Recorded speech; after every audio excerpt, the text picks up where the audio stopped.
Good morning all of you. RBS degree college Meja Khas के online platform पे सभी छात्रों को हम हार्दिक स्वागत करते हैं। छात्रों, आज जो है बीएससी एजी थर्ड सेमेस्टर के अंतर्गत जो आपका सब्जेक्ट है environmental studies and disaster management के अंतर्गत जो हम टॉपिक लेकर आए हुए हैं छात्रों, जो है वो है air pollution, water pollution, differentiation और इंडस्ट्रियल वाटर पोल्यूशन जो है, मतलब इसका अर्थ यह होता है छात्रों जो है कि वायु प्रदूषण क्या है, जल प्रदूषण क्या है, वनों की कटाई क्या है, औद्योगिक जल प्रदूषण क्या है। आज हम लोग इस जो है टॉपिक पर अध्ययन करने चल रहे हैं, ठीक है। क्योंकि वजह क्या है कि आज के समय में जो भी परिवेश चल रहा है छात्रों, जो है यहाँ पे विकास के लिए जो है इतनी ज़्यादा रेस हो रही है जो है कि इंडस्ट्रियल जो उद्योग है जो है उसको बढ़ावा देने के लिए कई जो है जगहों को, जंगलों को काट कर जो है वहाँ पे इंडस्ट्रियल औद्योगिक जो है उद्योग बनाए जा रहे हैं, कल कारखाने बनाए जा रहे हैं, जिसके कारण से जो है हमारे जो है प्राकृतिक संतुलन बिगड़ रहा है और वायुमंडल में प्रदूषण भी जो है बढ़ रहा है छात्रों, ठीक है। आज हम लोग इसी पर जो है अध्ययन करने चल रहे हैं। जो आप लोग को पिछली क्लास में जो है हमने पार्ट 1 आपको जो है अध्ययन कराया था, आज जो है उसी पार्ट टॉपिक का जो है पार्ट 2 जो है हम आज उसके विषय में आपको जो है अध्ययन कराने चल रहे हैं, ठीक है। आइए स्क्रीन पर चलते हैं।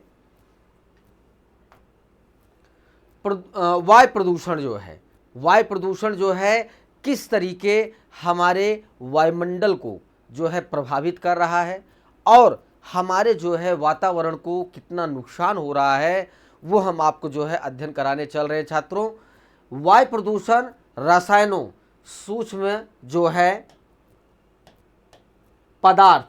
जैविक पदार्थ के वातावरण में मानव की भूमिका है, जो मानव को या अन्य जीव जंतुओं को या पर्यावरण को जो है नुकसान हो रहा है।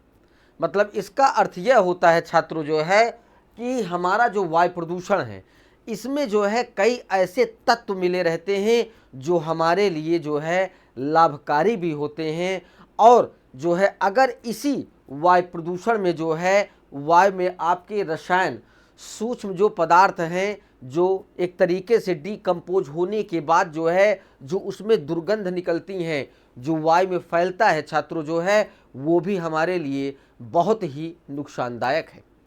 तो इसीलिए जो हमारा मानव है वो कई चीज़ों के जो है एक तरीके से, और रसायन हो गया और सूक्ष्म पदार्थ हो गया, जैविक पदार्थ हो गए, जो वातावरण में मानव की अहम भूमिका जो है निभाते हैं,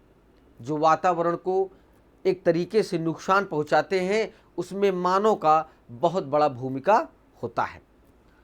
जो मानव को या तो अन्य जीव जंतुओं को, पर्यावरण को हमेशा जो है नुकसान जो है पहुंचाता रहता है। तो यही चीज़ है कि वायु प्रदूषण जो है अगर ज़्यादा बढ़ेगा तो हमारे जो है स्वास्थ्य भी जो है बिगड़ेगा और हमारे पशु पक्षी भी जो है इससे स्वस्थ नहीं रहेंगे, और धीरे धीरे कुछ ऐसी प्रजातियां होती हैं जो धीरे धीरे हमारे प्रकृति से लुप्त होती जो है चली जा रही हैं। तो इसका ये मुख्य कारण है छात्रों जो है। फिर उसके बाद वायु प्रदूषण के कारण मौतें और श्वास रोग जो है होते हैं। वायु प्रदूषण की पहचान ज़्यादातर प्रमुख अस्थायी स्रोत से भी की जाती है, पर उत्सर्जन का सबसे बड़ा स्रोत मोबाइल, ऑटोमोबाइल्स और कार्बन डाइऑक्साइड जैसी गैसों जो ग्लोबल वार्मिंग के लिए सहायक हैं जो है, मतलब ग्लोबल वार्मिंग के तापमान को बढ़ावा मिल रहा है, तापमान उसका जो है बढ़ रहा है। तो ये जो है आपके जो है मोबाइल्स हो गया, ऑटोमोबाइल्स से निकले हुए जो कार्बनिक पदार्थ होते हैं जो वायुमंडल में मिलते हैं, और जो है कार्बन डाइऑक्साइड जो हमारी जनसंख्या के अकॉर्डिंग जो है सबसे ज़्यादा कार्बन डाइऑक्साइड जो है इस समय निकल रहा है छात्रों जो है, क्योंकि जनसंख्या बढ़ रही है, कार्बन डाइऑक्साइड बढ़ रहा है, जो ग्लोबल वार्मिंग के लिए जो है एक तरीके से सहयोग कर रहा है तापमान बढ़ने में जो है। ठीक है, फिर उसके बाद यह वातावरण एक जटिल प्राकृतिक वायुतंत्र है जो पृथ्वी ग्रह पर जीवन के लिए बहुत ही आवश्यक होता है। वायु हमारे लिए, हमारे स्वास्थ्य के लिए, हमारे पशु पक्षियों के स्वास्थ्य के लिए जो है बहुत ही ज़रूरी जो है, एक तरीके से वायु जो है बहुत ही ज़रूरी होता है।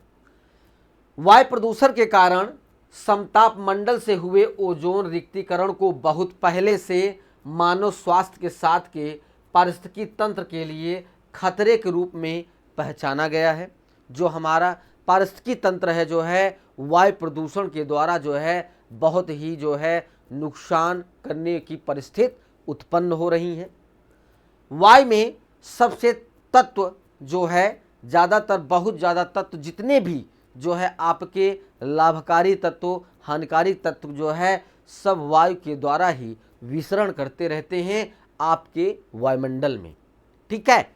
फिर जो पौधों और पशुओं का स्वास्थ्य खराब कर रहा है, जो वायु प्रदूषण इसका मुख्य कारण है। फिर उसके बाद आता है जल प्रदूषण जो है। ठीक है, जल प्रदूषण जो है मुख्य कारण मानव जानवरों की जैविक या फिर औद्योगिक क्रियाओं के फलस्वरूप पैदा हुए प्रदूषणों को बिना किसी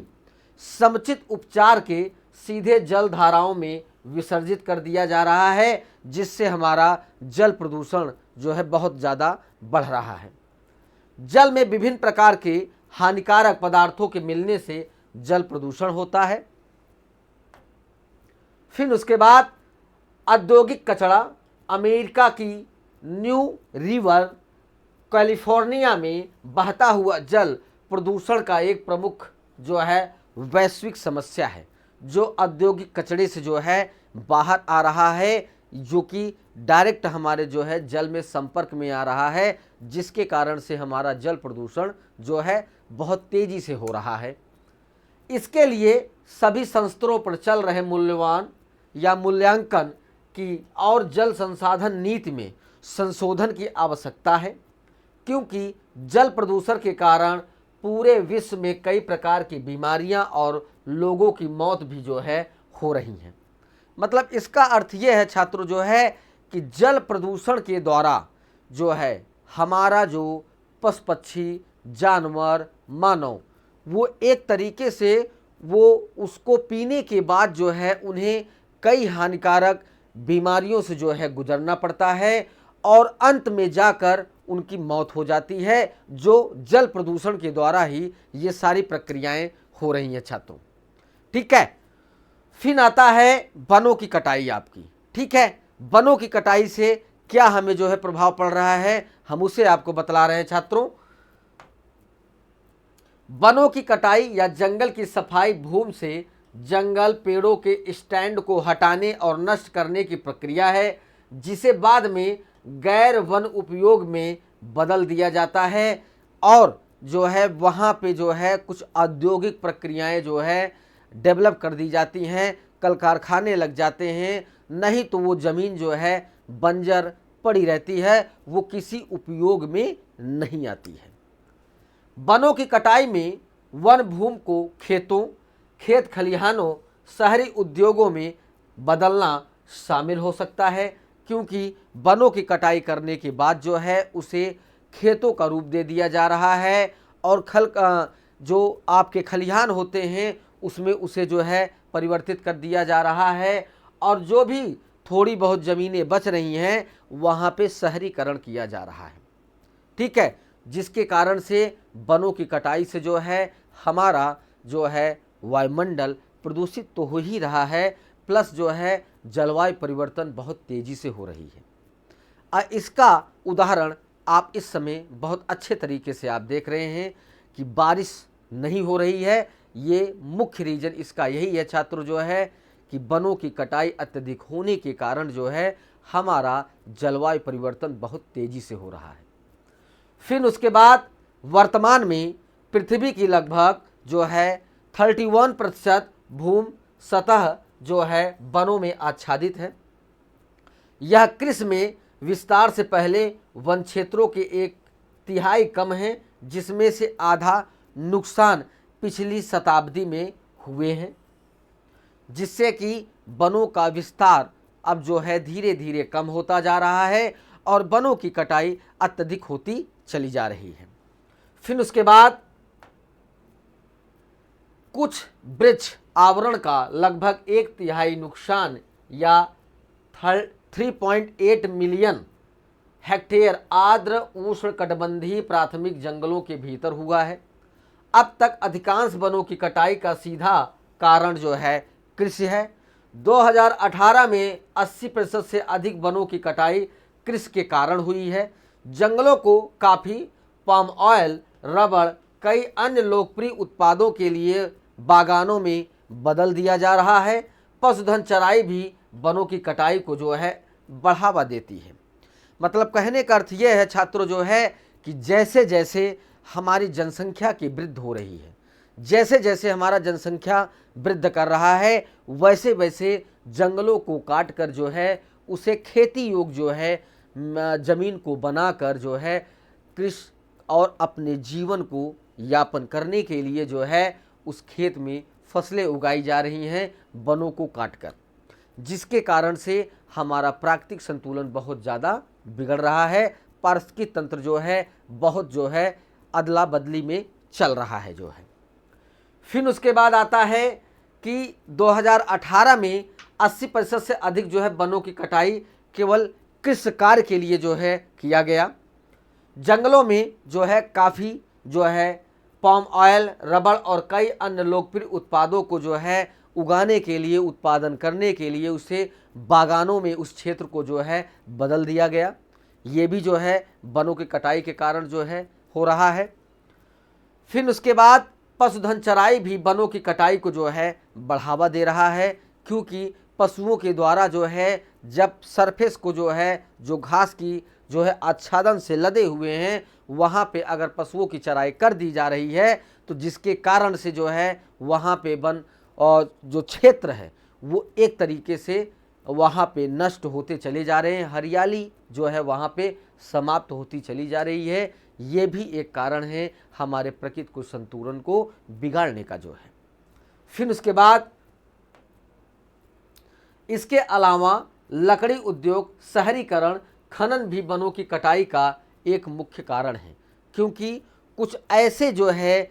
जो वयस्क हैं जो हमें ज़मीन के भूमिगत अंदर से जो है हमें प्राप्त होता है, तो इस वजह से उस क्षेत्र के वनों की कटाई हमें करना पड़ता है। जैसे अगर कोयले का जो है हमें उत्पादन करना है तो वहाँ पे वनों की कटाई करके उस क्षेत्र को वनों से रहित करके गैर वन जो है क्षेत्र को हटाकर वहाँ पे कोयले का उत्पादन किया जाता है और वहाँ पे पत्थरों की तुड़ाई की जाती है, जिसके कारण जो है हमारे प्राकृतिक संतुलन को जो है काफ़ी जो है नुकसान पहुँचता है। फिर उसके बाद आता है कि जलवायु परिवर्तन के प्रभाव, जंगल के आग के बढ़ते जोखिम के माध्यम से एक और कारण है जो वनों की कटाई के आवास जो है नष्ट होते चले जा रहे हैं। आप लोग समझ ही रहे हैं छात्रों जो है कि अक्सर वनों में जो है आग लग जाती है तापमान बढ़ने के कारण या किसी कारण से जो है, वो भी जो है हमारे जो वहाँ पे जानवर हैं, पशु पक्षी हैं और कुछ आदिवासी हैं, उनके आवास भी जो है नष्ट हो रहे हैं, जिससे जैव विविधता को नुकसान पहुँचता है। वनों की कटाई से जानवरों और पौधों का विलुप्त होना, स्थानीय जलवायु में परिवर्तन और जंगलों में रहने वाले मूल निवासियों का विस्थापन भी होता चला जा रहा है, क्योंकि वनों की कटाई होने के कारण जो है हमारे जो है कुछ जानवरों की जो है प्रजातियां भी जो है विलुप्त हो रही हैं, कुछ पशु पक्षियों के जो है प्रजातियां विलुप्त हो रही हैं। अगर वहाँ पे जंगल नहीं है तो जिससे उनका आवास नहीं बन पाता है और उन्हें रहने का कोई ठिकाना नहीं मिलता है, तो जिसके कारण से वो धीरे धीरे समाप्त होते चले जा रहे हैं, जो कि वनों की कटाई के कारण ये सारी चीज़ें जो है खतरे के रूप में हमारे सामने आ रहा है। फिर आता है औद्योगिक जल जो है, ठीक है, इंडस्ट्रियल वाटर जो है। पानी का एक और प्रमुख उद्योग औद्योगिक है, जो दुनिया भर में 22% पानी का उपयोग जो है कब्जा करता है। औद्योगिक क्षेत्र जो है, जो हमारा 22% जो है पानी का उपयोग करता है। औद्योगिक जल उद्योग के प्रमुख अनुप्रयोगों में थर्मो इलेक्ट्रिकल पावर प्लांट, विनिर्माण संयंत्र, अयस्क और तेल रिफाइनरी जैसे जल विद्युत बंध जो है शामिल हैं, जहाँ पे हमें ऊर्जा की जो है व्यवस्था की जाती है और हमें जो है एक तरीके से विद्युत इलेक्ट्रिक चीज़ें हमें मिलता है। बंध बनाकर जो है पानी को वहाँ पे छोड़ा जाता है, जिससे टरबाइन के माध्यम से हमें जो है ऊर्जा की प्राप्ति मिलती है। वहाँ भी जो है जल का उपयोग होता है। एक तरीके से औद्योगिक क्षेत्र के लिए जो है अगर कल कारखानों को चलाना है तो वहाँ पे पानी की आपकी जो है व्यवस्था करनी पड़ेगी। इन प्रक्रियाओं में पानी शीतलन, विलायक और रासायनिक अभिकर्मों की जो है भूमिका निभा सकता है, क्योंकि औद्योगिक जल उपयोग से जो है हमारे कई कल कारखाने जो है इस समय जो है कार्यान्वित है जो है, जिससे हमें कुछ नए नए उत्पाद जो है प्राप्त होते हैं। हालांकि कुछ उद्योगों में पानी की निकासी अधिक हो सकती है, फिर भी ये खपत कृषि की तुलना में बहुत ही कम होती है। औद्योगिक जल उद्योग में नवीकरणीय बिजली उत्पादन भी जो है शामिल हो सकता है, क्योंकि कुछ ऐसे जो है रिफाइनरी या टरबाइन बने हुए हैं आपके, जो आपको विद्युत ऊर्जा जो है प्राप्त होती है, क्योंकि आपके कई ऐसे जो है औद्योगिक क्षेत्र हैं जहाँ पे जल के द्वारा जो है ऊर्जा हमें मिलती है जो है, तो वहाँ पे पानी की जो है खपत सबसे ज़्यादा होती है, क्योंकि कृषि के लिए जो है हमें एक लिमिट में जो है हमें पानी की आवश्यकता होती है, मगर औद्योगिक क्षेत्र के लिए हमें पानी अलिमिट जो है काफ़ी पानी की आवश्यकता हमें होनी चाहिए वहाँ पे, तभी हमारा उद्योग कल कारखाना चलता है जो है। फिर उसके बाद पन बिजली ऊर्जा नीचे की ओर बहने वाले पानी के बल से ऊर्जा प्राप्त करती है, जो एक जनरेटर से जुड़ी टरबाइन को जो है चलाती है जो है, जिससे हमें ऊर्जा प्राप्त होता है, जो कि कम लागत वाला प्रदूषण रहित नवीनीकरण ऊर्जा जो है हमें प्राप्त होता है। ये जो है मुख्य स्रोत होता है ऊर्जा जो है पैदा करने का। फिर उसके बाद इसका उपयोग लोड फोल्डिंग के लिए किया जा सकता है और यह निरंतर बिजली जो है आपका प्रदान करता रहता है।